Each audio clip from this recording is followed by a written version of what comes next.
Hi there. In this video segment, we will be working with the Cybex rear delt fly machine. Right behind me, you've probably seen in one of the other videos as we worked on the anterior muscles with what we call the pec fly exercise.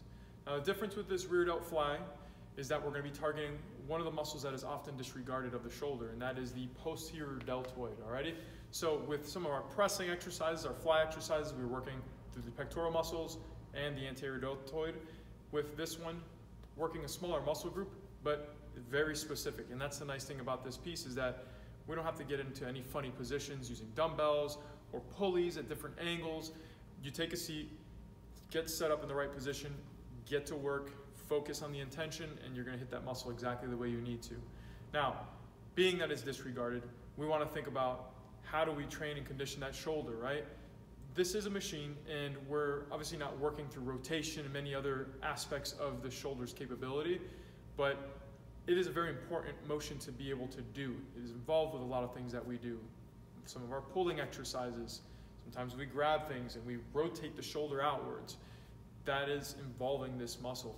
So, being that it is a nice piece, as you can see, it's very simple as far as the plane of motion goes. There's not a lot of thought process involved, but there are a few things that we will have to cover that I see on the regular basis. As far as compensations go, a lot of times the shoulder blades being more involved without really taking that focus for that one specific muscle group. So I will show two different variations of this exercise as I've explored.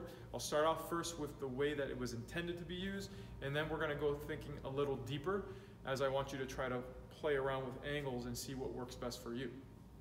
So remember, with weight adjustments as we go forward, before we make our adjustments on the actual machine itself, the top knob right here is going to have 5-pound increments. If we're at a 0 setting, where it actually shows a 0 on the window screen there, and at the bottom the pin not being in the first setting, which is going to be 30 pounds, then we'll have a 10-pound preset. Anything above that on the top knob, let's say you take it to 15, that'll be a 25-pound. With this piece of equipment, I like to start on the lighter end of things, being that it is a smaller muscle group and we're trying to isolate and not compensate with bigger muscle groups. So I'm gonna do, for demonstration purposes, 10 pounds on this one. Once again, that's for me. You might wanna start off a little lighter and then explore. Okay, so as we did with the last one, which was the anterior deltoid, or pec fly that is, we worked in this forward position. Here it's going to be the exact opposite. We're going to start this in the most forward position. Now that doesn't necessarily mean that that's where I'm going to have to work all the time. You may feel that there's weakness in certain aspects of this range. And the nice thing about this piece of equipment is, like some of the others where we have range limiting devices, where we can adjust our starting points, we can actually do the same with this one. So there's a range of 1 to 8. You're on this piece of equipment not going to work anywhere from this position, because that's the end range that we want to work with. So it's going to be pretty much from the forward position to, let's say, right about out here, where, let's say, if I wanted to work just the very last segment of the actual exercise, I can do that by choice without having to go through that full range. But for demonstration purposes, we're going to actually start all the way forward, position 8, and once again, very simple, using the top knob. You do have 2 adjustments here. So if you're using both arms, make sure you make those adjustments accordingly where we're even on both sides. Now, weights adjusted, we have to take in consideration seat height. So the other things we want to look at is, do we have the appropriate range of motion, able to flex the shoulder? So once I get up here, no pain or discomfort. This is about what I want to set at. So my seat height is going to be adjusted to allow me to grab that handle and make it in line relative to my shoulder. So let's try that out. I already have it set up for me, but what I want to do is show you what you don't want to do. Sometimes this seat will be all the way down here. Maybe you had somebody who was really tall. Oops, just hit my head. And right away I know I'm not in a great spot because my hand is way up here, my shoulder's way down here. So let's say I was on the other spectrum of things.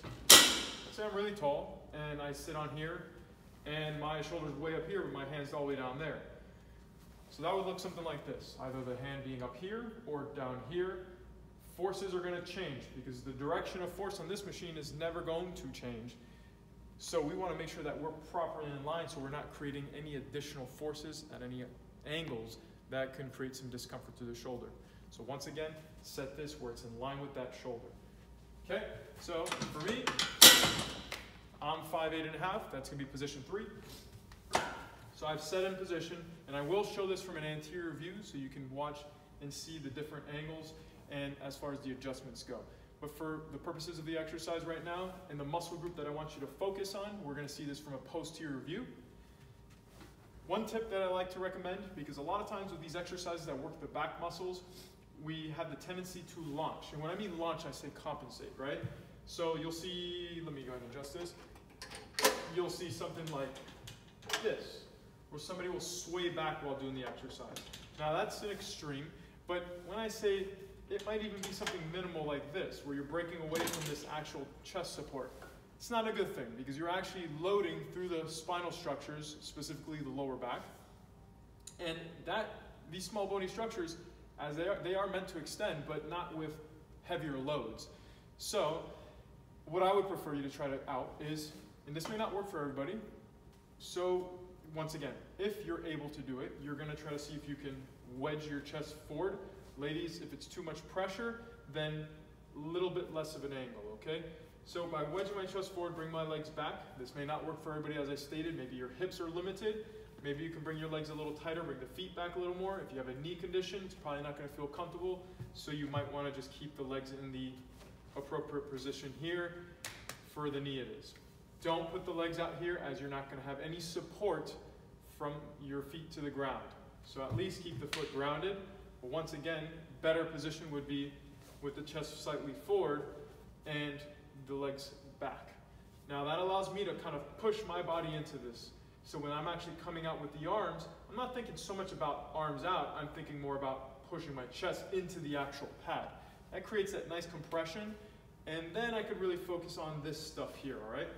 So now that I'm set up, I've adjusted my angle, I'm going to go ahead and extend the arms. Now, if somebody has really long arms, you might bottom out. You might hit the end range of this machine. So then you make that decision, whether you want to adjust a little further back or go back to the original position and actually still have some range through the actual arm here. You see that this moves forward and back. Okay, so once I've set up, arms are extended. I'm going to slowly go ahead and bring my arms out to the sides. Now, when I come out to the side, you can take a quick glance, make sure this is light enough that you can do this. You want to make sure that you're able to get the arm lateral. That doesn't mean way back here, okay? So when I say lateral, I'm talking about relative to the shoulder here, not further back. The same way we talked about it in the pec fly machine, where the starting position, a lot of times you'll see folks wedge themselves back here, thinking they're going to get more advantage through the exercise because they're getting a bigger stretch. That's just putting additional stress on the actual joint. And understand that being that this is quite a bit of a distance away from the actual shoulder itself, it does create quite a bit of a mechanical disadvantage. There's a lot of torque created through the actual joint, so we have to create force through those muscles to allow us to get that motion going. I'll explain how to modify that as well as we go forward. Very simple fix on that one. So let's go back to it. I'm going to adjust my angle, grab, don't grip too tightly, as you don't want to overly involve the muscles of the forearm or even tense the neck, which is something we regularly see here. From this position, I'm going to slowly draw the arms out to the sides. Hold for a second. I'll take a quick glance, get a feeling for where I'm at. Okay, good. I'm imagining pushing my chest into the actual pad, focusing my squeeze through the deltoids. Once again, the deltoids being back here, posterior part of that shoulder, all right? Now, things that we commonly see with this exercise. Lifting of the shoulder blades. What is that going to do? It's going to involve parts of the upper trap. Might even get into a muscle called the levator scap, which is involved with lifting the shoulder blade. You're going to feel some tension through the neck. This happens a lot with this exercise, especially with a lot of the ladies that I work with.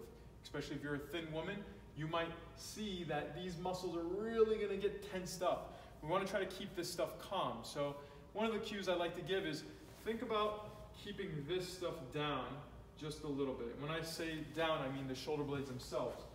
If I can elevate, I can also depress the shoulder blades. So when I'm doing this exercise, I can bring them down a little bit, as I do this, rather than a lot of times this happening and this, okay? We want to minimize the amount of force and discomfort that's created through the actual neck when doing this, because this is usually one of the main reasons people avoid this exercise. So I've already set position. We've already demonstrated 2 arms out to the sides.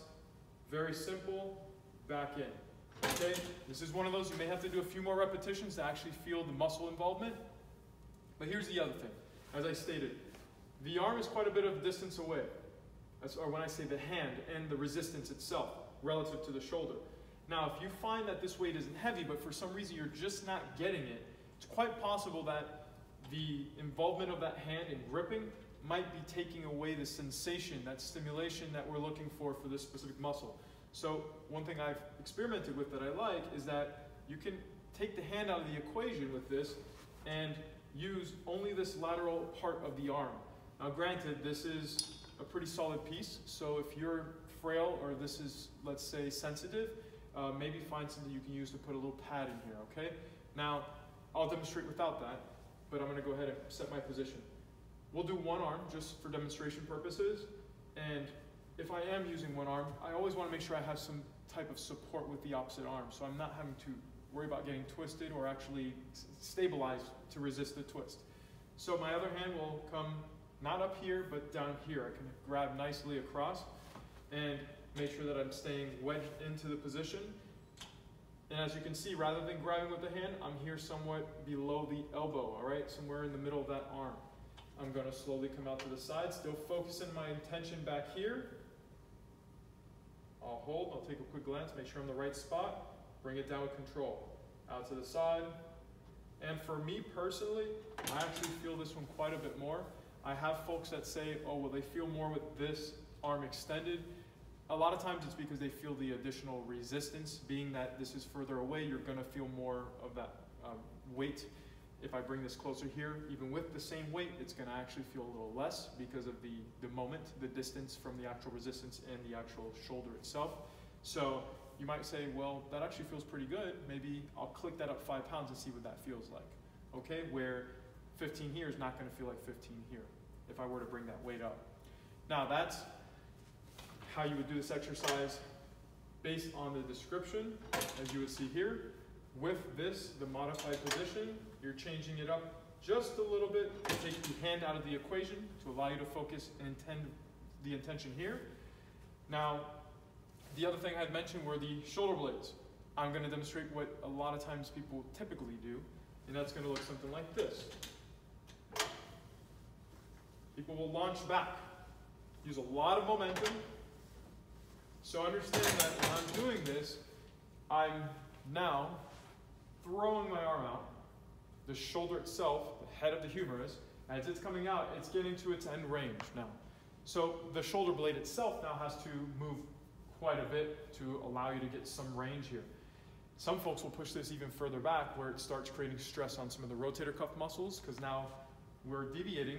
Although it looks the same, we're rotating out a little bit, creating a little bit of external rotation of that shoulder. Now you're starting to pinch into some of the smaller muscle groups a little deeper that for the purposes of this exercise, and let's say you're using a heavier load, they're probably not strong enough to sustain or withstand those forces. So be cognizant of this, not to use inertia, momentum, slow it down, take your time, really feel those muscles back here. Keep the shoulder blade out of the equation for the purposes of the posterior deltoid, all right, for that rear delt. We want to, I don't want you to think about staying fixed to the shoulder blade, just understand that let it be to right here. Don't go any further back, okay? And once again, when we use momentum, a lot of times we're also shrugging as we do that. So that is causing a slight bias of an internal rotation of the shoulder. It's going to look something like this. I'm lifting, and then I'm out here. So if you try to imagine what's going on with that shoulder, it's rotating internally now. Now we're creating some additional stresses through the anterior part of the shoulder, and we're limiting quite a bit of the activation through the back part of that shoulder. So there's that. I'm going to show you from a slightly different angle, just so you can see it. And then from that angle, I'm also going to demonstrate a few different variations using a single arm. And then another one where it's a little out there, but it's to target the rhomboids, which are involved with squeezing the shoulder blades together. This is an important one for a lot of people, because a lot of us, we're always thinking about hiking up and getting our posture back, right? I want you to think about the shoulder blades themselves as you're able to squeeze them back and hold them. And with that other exercise I'm going to show you, you're going to see that we'll be able to get a little bit of involvement of those muscles with a very short range of motion.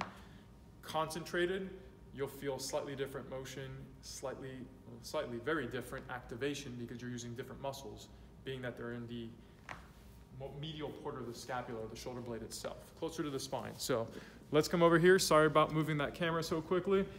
This is a one-man operation, so let's try from here, okay?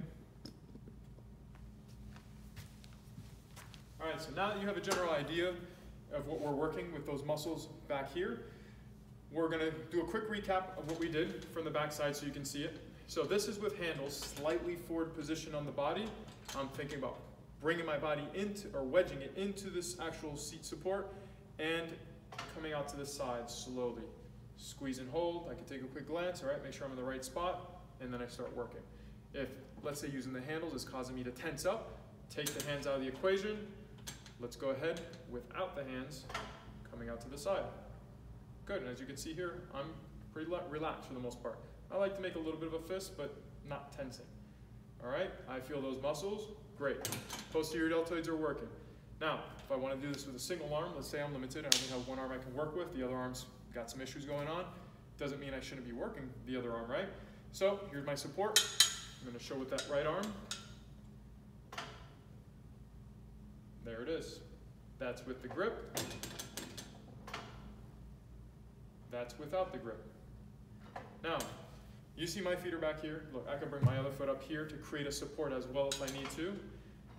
Play around with it. Find what suits you best, okay? You need to feel grounded with doing these exercises. That's one of the benefits of being on machines, is that we can create support. We have these different ways of doing it where with some free weight exercises we have no support whatsoever.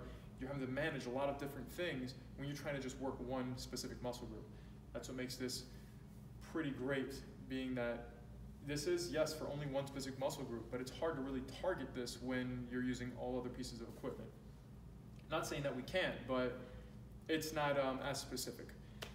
So now we're going to move into a different exercise. This is going to be primarily for the rhomboids.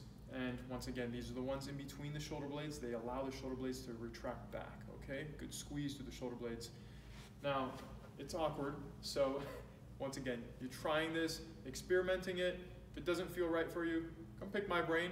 I'll see if I can make it feel a little better. If not, try it without the machine, all right? Because a lot of times, sometimes even just doing the motion without the machine to start with gives you a better idea of what's happening, right? So think shoulder blades together.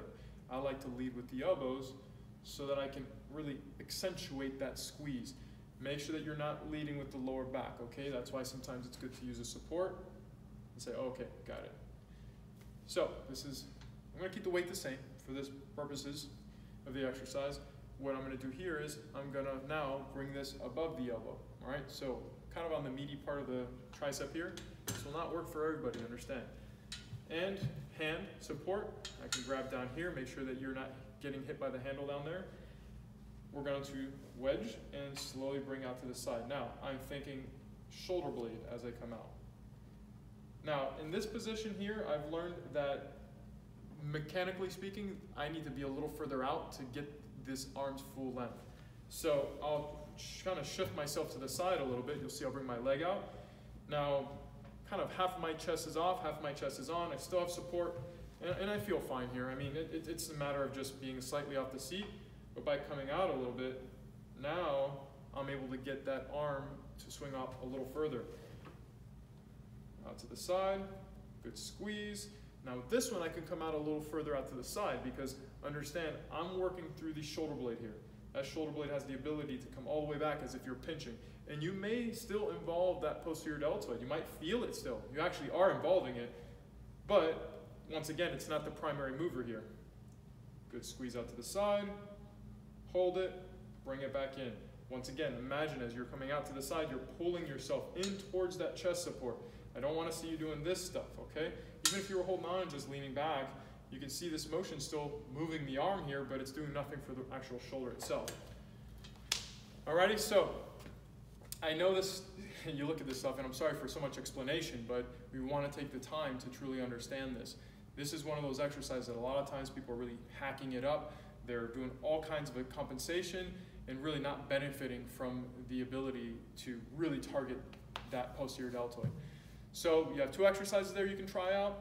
The one posteriorly deltoid, you have the rhomboid, which is between the shoulder blade. You have a better idea now looking at this angle, how it works.